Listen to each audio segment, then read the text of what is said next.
যানজটের নগরে স্বস্তির বাহন হিসেবে জনপ্রিয়তা লাভ করেছে মেট্রো রেল।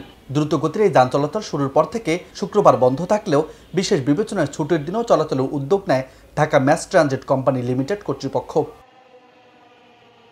কর্তৃপক্ষের উদ্যোগে 20 সেপ্টেম্বর সাপ্তাহিক ছুটির দিনে যাত্রা শুরু করে রাজধানীবাসীর স্বপ্নের এই যানটি ওই দিন 7টি ট্রিপের মাধ্যমে ৮০,৫৯৯ যাত্রী পরিবহন করেছে মেট্রো রেল। একই সঙ্গে এমআরটি পাস, সিঙ্গেল যাত্রার টিকিট বিক্রি সহ ৫৭,৬৫,৩৬২ টাকা আয় হয়েছে বলে জানা গেছে।